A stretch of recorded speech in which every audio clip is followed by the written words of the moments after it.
Good day, doctor, and all my favorite friends. I'm Petaling from Group 5. Would like to presenting this group assignment one. Our topic is analysis of the Malaysian public sector structure, governance, and legal framework for financial provision. And our selected entities is Ministry of Transport Malaysia (MOT) and Petaling Jaya City Council Majlis Bandaraya Petaling Jaya (MBPJ). We got four members in our group, which is Nur Atika binti Tuan, Dipa anak perempuan Leshmanan, Wan Nur Amalin Nashiha binti Anuni Alayan Zawawi, and me, Tang.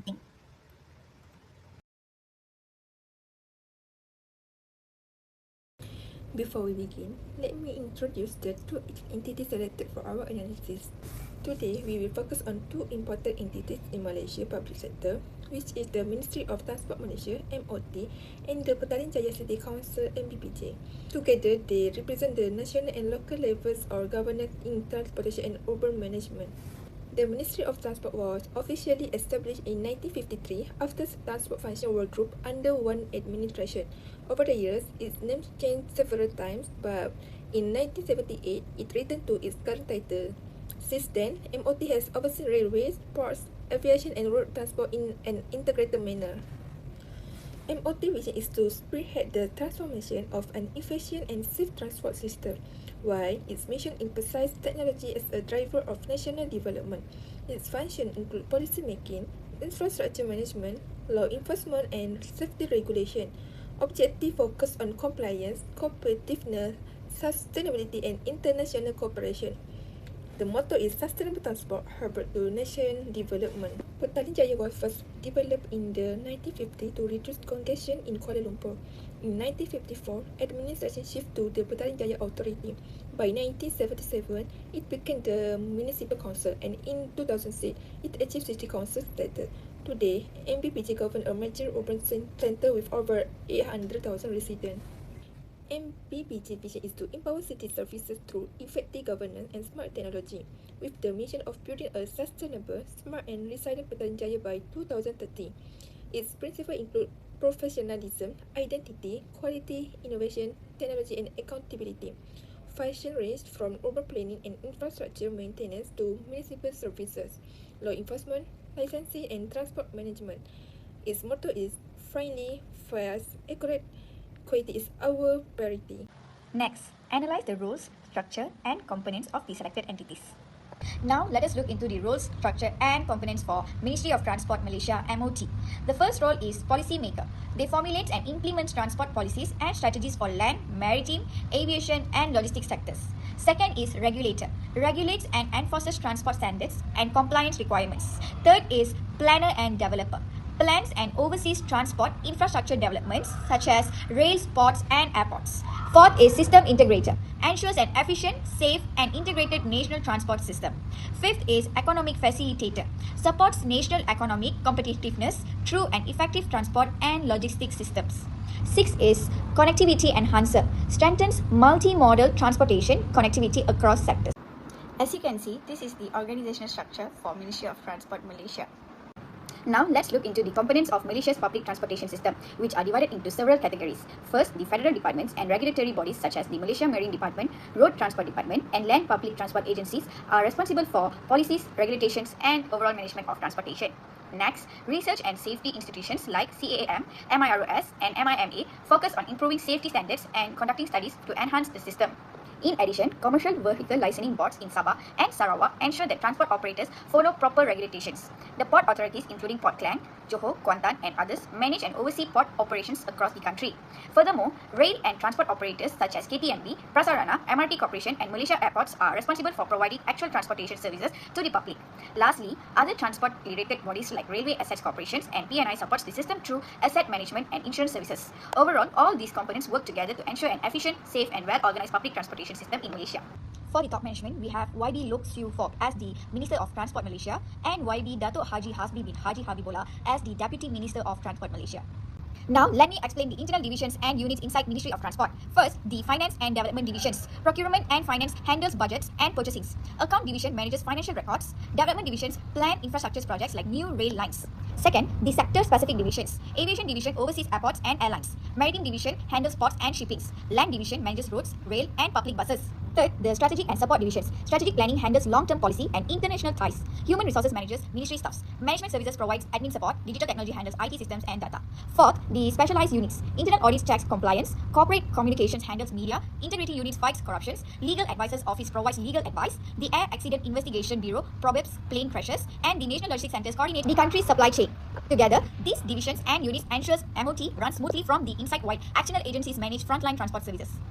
Now let us look into the role, structure and components for the Petaling Jaya City Council MBPJ. So the roles are a service provider delivering municipal services like waste management, public health and infrastructure maintenance. Next is an urban planner, planning and controlling sustainable urban development. Next, a regulator, enforcing local laws, bylaws and licensing requirements. Next is a revenue manager collecting assessment taxes and managing local financial resources. And then we have a community developer enhancing social well-being and residents' quality of life. And the last one is an environmental steward promoting a clean, safe and sustainable city environment. This is the organizational structure for Petaling Jaya City Council, Majlis Bandaraya Petaling Jaya MBPJ. Components. The Majlis Bandaraya Petaling Jaya MBPJ is structured with top management, led by the Mayor, Datuk Bandar, as the head and decision-making authority, assisted by a Deputy Mayor in administration and a City Secretary who oversees daily operations and coordination. Policy making and approval of municipal decisions are handled by 24 councillors appointed by the Selangor State Government. The Council's operational work is carried out through 12 departments, which are management services, treasury, valuation and property management, licensing, enforcement, building control, development planning, engineering, landscape, health and environmental services, solid waste and public cleaning, and community development. Supporting these departments are 8 management units, which are corporate communication, information technology, internal audit, legal, one-stop center, commissioner of buildings, integrity and OSHE, occupational safety, health and environmental. Now, let's identify the legal requirements under the supervision of the selected entities. Let us look at the legal requirements for Ministry of Transport Malaysia MOT. So there are a few aspects. Let us look into it one by one. Under financial provision, the Federal Constitution establishes the Consolidated Fund and requires parliamentary approval for public expenditure via the Appropriation Act. The Financial Procedure Act 1957 governs budgeting, revenue collection, expenditure control and financial management of public funds. And the Treasury Instructions Arahan per Bendarahan provide detailed procedures on payment, procurement, asset management and internal control. For audit requirements, the Audit Act 1957 mandates the government accounts be audited by the Auditor General to ensure accountability, while the National Audit Department conducts financial, compliance and performance audits and reports its finding to Parliament. Let us look at the next aspect. For administrative and governance requirements, Treasury circulars provide guidelines for financial administration, procurement and project implementations, while the public officers conduct and discipline regulations 1993 ensure ethical conduct, discipline and integrity of public officers. Internal audit and integrity units are also in place to strengthen internal control, risk management and anti-corruption practices. In terms of sector-specific laws, the Road Transport Act 1987 regulates road transport operations, licensing and enforcement. The Land Public Transport Act 2010 governs public transport systems and the broader regulatory framework. The Civil Aviation Act 1969 regulates aviation, safety, licensing and operations. And the Merchant Shipping Ordinance 1952 governs maritime transport and shipping activities. Let us look at the legal requirements for the Petaling Jaya City Council, Majlis Bandaraya Petaling Jaya MBPJ. There are a few aspects, and the first is financial provisions are governed primarily for the Local Government Act 1976, which regulates local authority finance, including the preparations of annual budgets, collections of assessment tax, cukai taksiran, expenditure control, and use of funds. The Valuation and Property Services Act 1981 provides the framework for property valuation used in assessment tax calculations, while the State Financial Regulation Selangor offers guidelines for financial management, budgeting, and control at the local authority level. Regarding audit requirements, the Audit Act 1957 mandates that MBPJ's accounts be audited by the Auditor General to ensure transparency and accountability, and the National Audit Department conducts financial and compliance audits, reporting its findings to both Parliament and state authorities. Next aspect is administrative and governance requirements. The Local Government Act 1976 provides the overall governance structure, powers of the Council, appointment of the Mayor and Councillors, and administrative authority for MBPJ. The Street, Drainage and Building Act 1974 regulates infrastructure development, drainage systems, and building control, while the Town and Country Planning Act 1976 governs land use, planning, and development approvals. The Public Officers Conduct and Discipline Regulations 1993 ensures integrity, discipline, and ethical conduct of public officers, supported by internal audit and integrity units that strengthens internal controls, governance practices, and anti-corruption measures. Regarding revenue and licensing, the Local Government Act 1976 empowers MBPJ to impose assessment rates, fees, and charges, while local bylaws MBPJ regulate business licensing, advertisement permits, and local enforcement activities. Now, let's move to the next part, which is determine whether the selected entity have an accounting department or unit. Alright, so of course we know that Ministry of Transport Malaysia have the accounting department, account division, management accounting unit, consultation section, financial accounting section, administration finance unit, and also monitoring section. The objective is to ensure an efficient, effective and reliable account system. Second, only authorized expenditure properly recorded. And the third is to monitor collection of government revenue. Next, the estimated accountants are 10 to 15%, and the role is first in management accounting. They will provide cost and financial information, prepare the cost analysis, prepare financial analysis, and analyze all asset, liabilities, and other commitment. Then the second one is under financial accounting. They will manage revenue and payment, prepare accounting operation analysis, prepare monthly and yearly statement, manage accounting asset and inventories, and manage. The third role is consultation. They will consult responsibility centered on financial, consult and monitor the implementation of the accounting system, provide expert opinions and solution on the issue, and prepare the post-training analysis to evaluate the effectiveness. Then, under monitoring roles, they will perform compliance audit, prepare analysis on compliance and verification, issue for management. Also, they will implement financial risk management and perform revenue collection verification. And the last point is administration and finance unit. They need to perform the administrative affairs, handle store and asset matter, handle staff and service matter, manage divisional administrative and financial matter. Right now, let's move to Petaling Jaya City Council, or we call as Majlis Bandaraya Petaling Jaya. We found that they also have estimated accountant from 5 to 10%, and we also found that they have accounting division, which are called as Jabatan Perbendaharaan, Bahagian Hasil Pentadbiran, bahagian letak kereta, bahagian keuangan, dan bahagian perbelanjaan dan simakan. The objective is first thing first to ensure effective financial management and control. Second is to strengthen revenue administration and collection. And the last point is to ensure compliance and accountability in financial reporting. Next, there are three roles, which is the first one is in revenue revision. They will manage assessment tax payment, collection and account maintenance, enforce revenue collection through penalties, and ensure all revenues, include parking and rent, are properly collected, recorded, and controlled. The second one is finance division. They will prepare and present the council financial statement, manage and monitor the council's investment activity, and develop and manage the council annual budget, and administer the staff loan facilities, include vehicle, housing, and capital loan.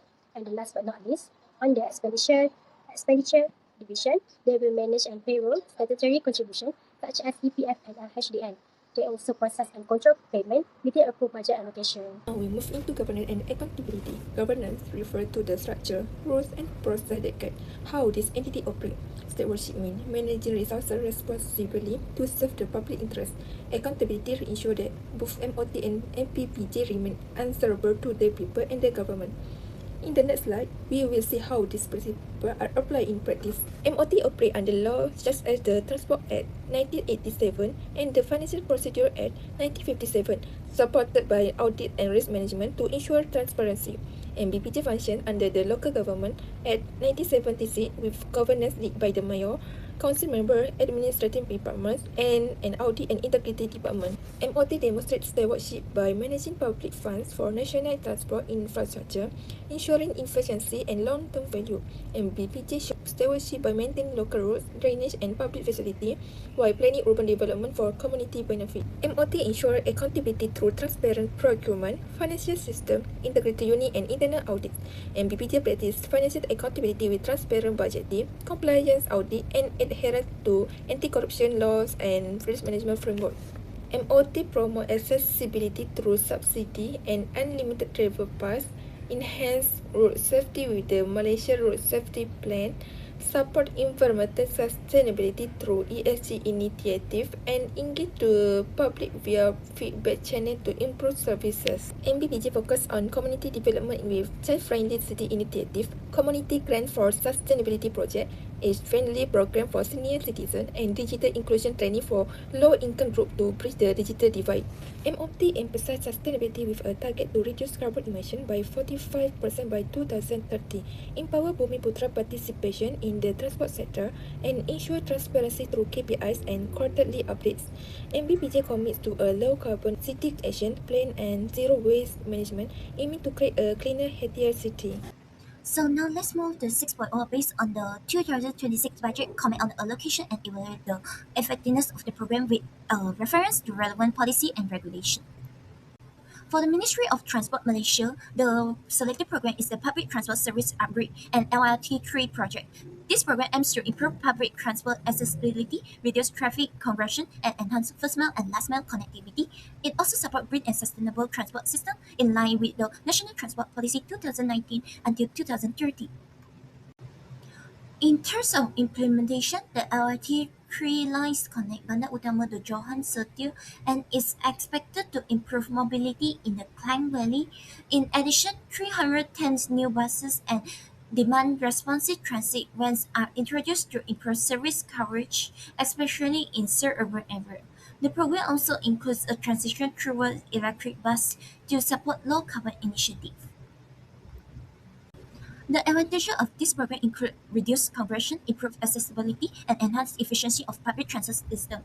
It also promotes environmental sustainability and support economic development along transport corridors. However, there are some disadvantages, such as high government expenditure, risk of project delays, and operational cost burden. The program also depends heavily on leadership levels and coordination between transport systems. In terms of budget comparison, the allocation increased from 1.5 billion in 2025 to 1.8 billion in 2026, indicating a stronger focus on operational readiness and service expansion rather than just construction. For Petaling Jaya City Council, the selected program is PJC. SID means Social Economy and Environmental Development. This program focuses on promoting sustainable community development, encouraging community participation, and supporting local innovation. It's aligned with the Low Carbon City Framework and Sustainable Development Goals (SDG).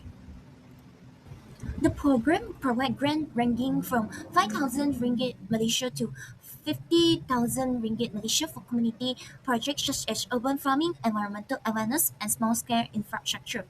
It also requires regular progress reporting to ensure accountability.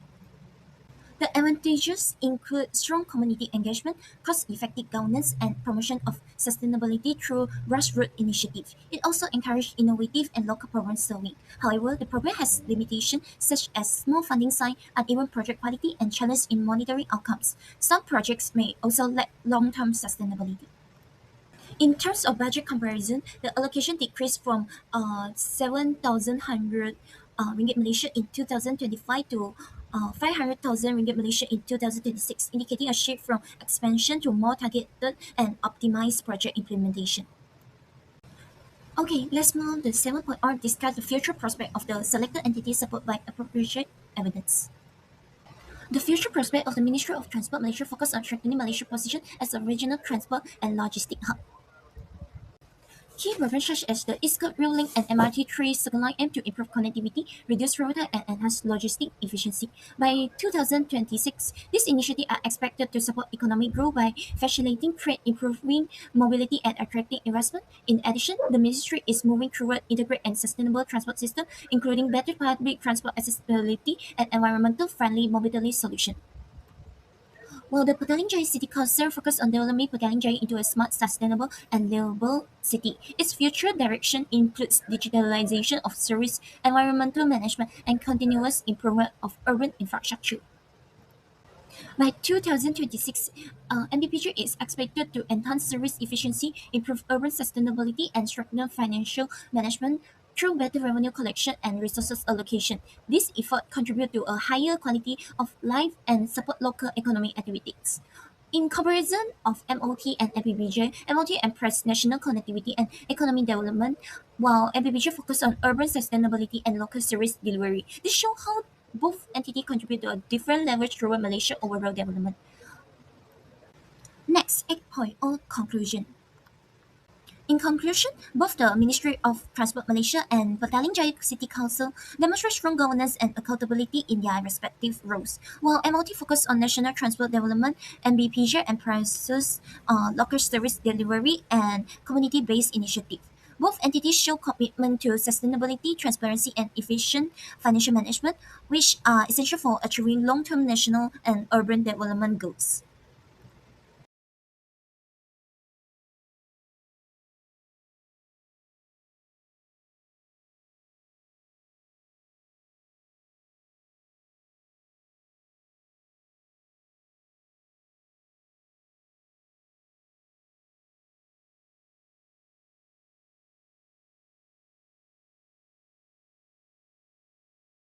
That's all from our group. Thank you for your listening.